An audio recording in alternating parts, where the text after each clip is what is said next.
Hey everybody, today's video is the first video in a whole series about sex. And the topic that we're going to discuss today is defining terms that we use with regard to sex, whether that be rape, assault, what is that, why do we have flashbacks, answering all of your questions and giving you definitions that maybe you didn't know before.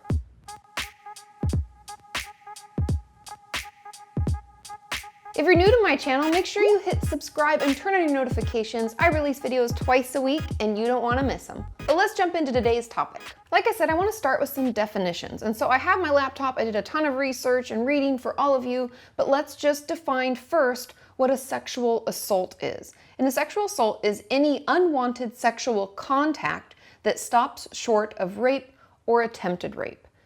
And I think it's important that we understand because especially with the Me Too movement that's been happening online, when people say they've been harassed or they've been assaulted, a lot of people don't know what the difference is. So that was the definition of sexual assault. Next, I'd like to define what rape is. Now, rape is unlawful sexual activity and usually sexual intercourse carried out forcibly or under threat of injury against the will of a person or with a person who is beneath a certain age or incapable of valid consent because of mental illness, mental deficiency, intoxication, unconsciousness, or deception. And I want you really to hear that deception portion or intoxication and incapable of valid consent. And we'll get into what consent is a little bit later, but I just want you to take note of that because often when we are involved in a rape or a sexual assault, we will think that, I didn't say no, I just froze. No, because we were incapable of valid consent. Silence is not consent, therefore that is still rape.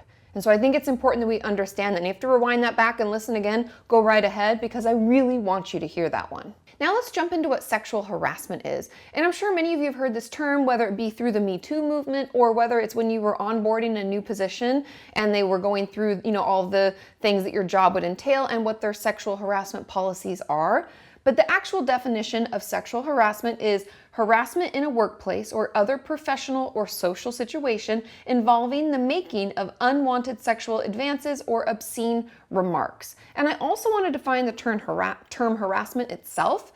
And harassment is defined as aggressive pressure or intimidation. Now, sexual harassment can look like a lot of different things. It could be someone catcalling you while you're walking down the street because that would be, again, obscene remarks and unwanted sexual advances. It could be that guy at work that comments about how you look or that woman who maybe notices when you dress a different way or shave your face or things like that. Any kind of comment in a sexual manner to you is harassment, and it's important that we let someone know if this is happening. Oh, and also, I want to say that this could even look like a guy continuing to ask you out even though you've repeatedly said no or that you're in a relationship and you're not interested. Making those unwanted sexual advances, being like, I could show you a good time, honey, you should come out with me, that's sexual harassment too.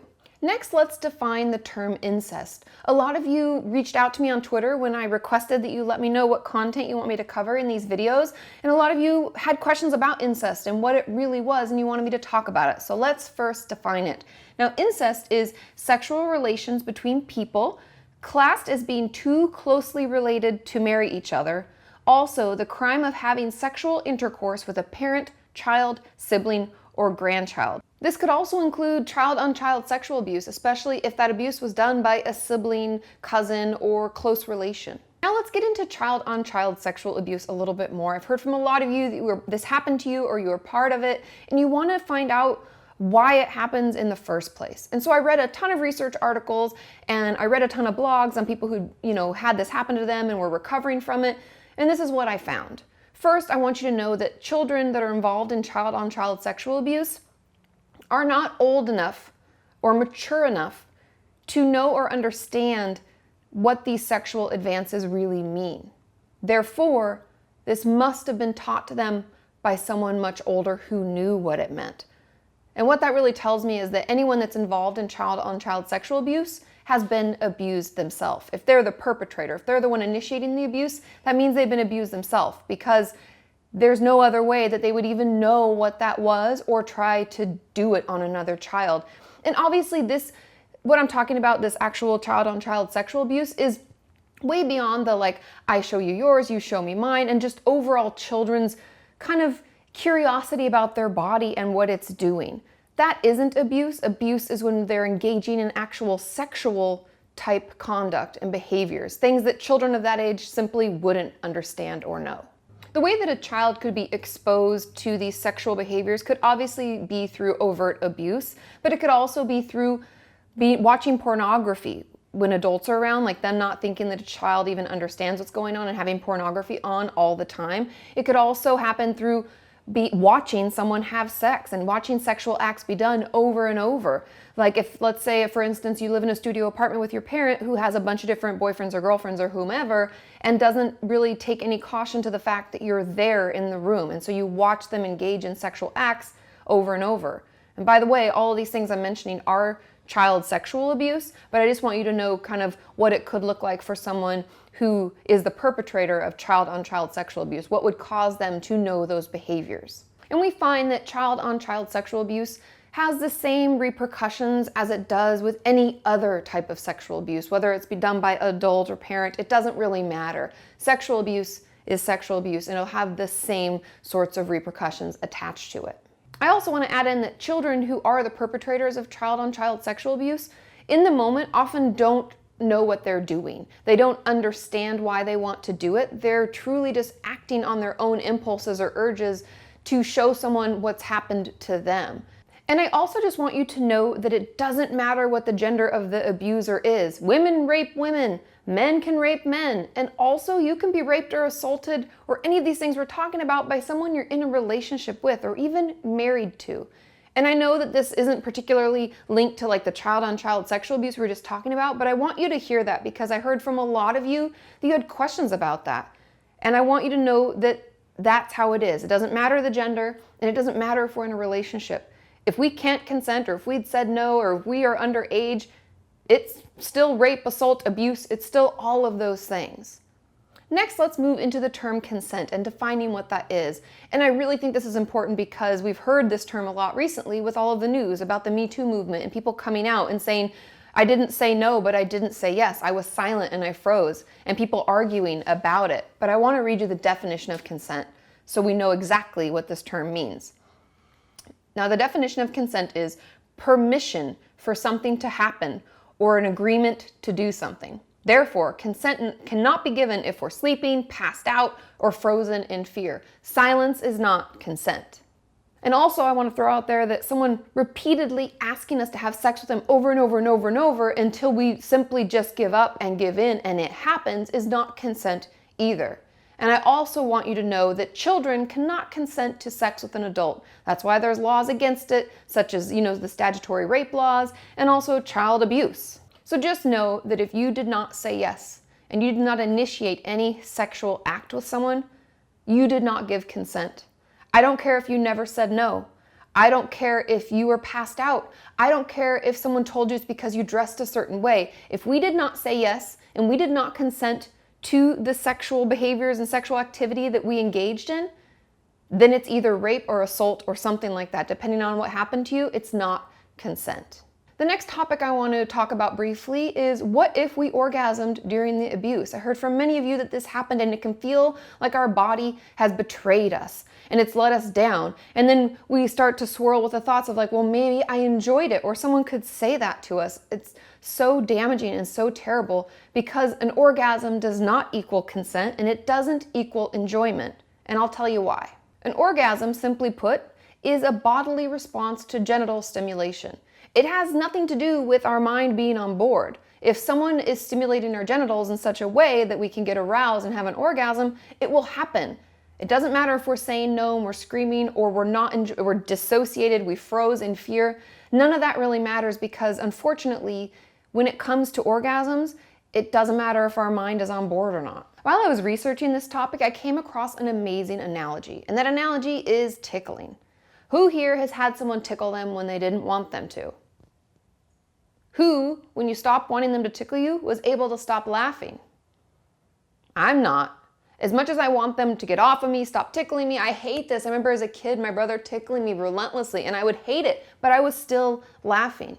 And the same goes for orgasms when we're being assaulted or raped. It's not something we're able to control. It's a bodily response to certain stimulation. Also, just to give you further evidence that it doesn't matter if your mind is on board, we can orgasm during our sleep. And so therefore we don't have to be fully conscious. And based on recent studies, they estimate that 50% of people who were in an assault or rape situation orgasmed. They had to make these very anonymous so they don't know gender-based, how it may differ, but people reported it. So know that you are not alone. The next topic I want to get into is freezing. A lot of you told me that when you were assaulted or raped, you froze and you couldn't say anything or do anything and you just felt completely helpless. And a lot of you wanted to know why that happens. And I want to throw it out there again, just because we can't say no doesn't mean it was consent. Freezing is not consent, okay? We're frozen in fear. And there's more that we're learning all the time about why our brain does what it does, but we find that we freeze because in the time that it takes for us to assess whether we can fight our way out, overpower the person, or whether we can flee, we can run really quickly and get out of there. During those let's say milliseconds or even a couple of minutes that we have to decide that, during that time our brain decides that we aren't able to do either. If our perpetrator was larger than us or older than us, or we also knew that the door was locked and we wouldn't be able to get out quickly, or it was really cold outside, there's a lot of factors that can fly through our head really quickly. And in that time our brain said, we can't do any, let's just play dead and hope that this stops. That's why our body freezes. So don't consider freeze a weakness. It's simply put, just our body's best defense given the circumstances. The next topic I want to jump into are flashbacks. And a lot of you had the question, why on earth do we even have these? Now, flashbacks are, if you aren't aware, are memories from the past that come back and they flash in front. I think that's the reason they're called flashbacks, is they kind of flash in front of our eyes and it can feel like we're back in that situation. Many people report it's like watching a movie of something or seeing a bunch of different scenes like photographs flashing across the screen. It could be black and white. We could feel like we're actually back in our body in that time having it happen again. It can vary in a lot of ways, but it's really just a repressed memory or something that happened to us that was traumatizing that comes back in a flash and we feel it all over again. And the reason that these happen is because when we have a trauma or something that's just too much for our brain to process, it hides them from us. It represses them so that we can survive in the moment because it's just too overwhelming. And it almost saves those memories until it feels that it's safe for you to process through them.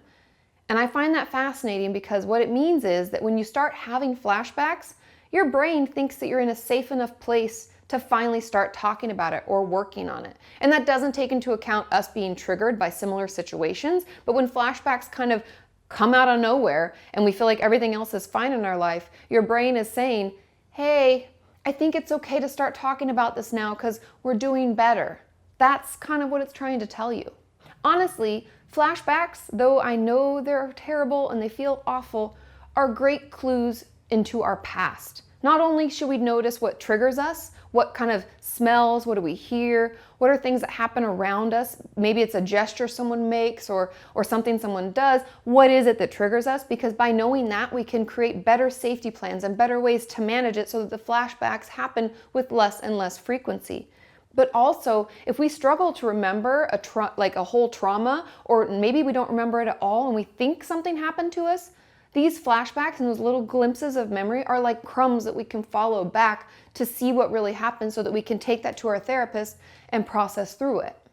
And finally, how can we better cope with flashbacks? I've heard from a ton of you that they're awful, and how can we better manage them, hopefully making them go away altogether? And there are a few techniques and tips and things that can help. And the first is grounding techniques. This could be silly putty in your hand. This could be counting colors in a room. I do that with my clients a lot. Like, how many different colors do you see in my office today? And have them let me know. Or how many shades of blue? I know it sounds silly, but it's a great distraction tool. This could be having someone close who's loving and supportive to you, having them touch your back or hold your hand. That can sometimes bring us back and keep us out of that flashback.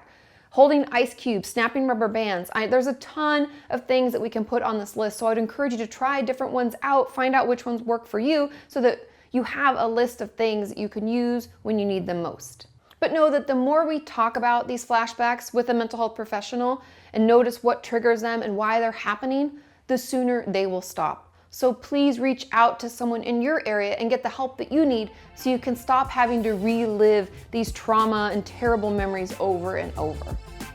This video has been brought to you by the Kenyans on Patreon. If you would like to support the creation of these mental health videos, click the link in the description and check it out. I hope you found this video helpful. There are going to be 3 more in this series, and I'm going to touch on all different topics and all different realms about sex, but I hope this helped define some terms, clear some things up, and give you a better understanding of how to manage any trauma that you've been through. And I will see you next time. Bye.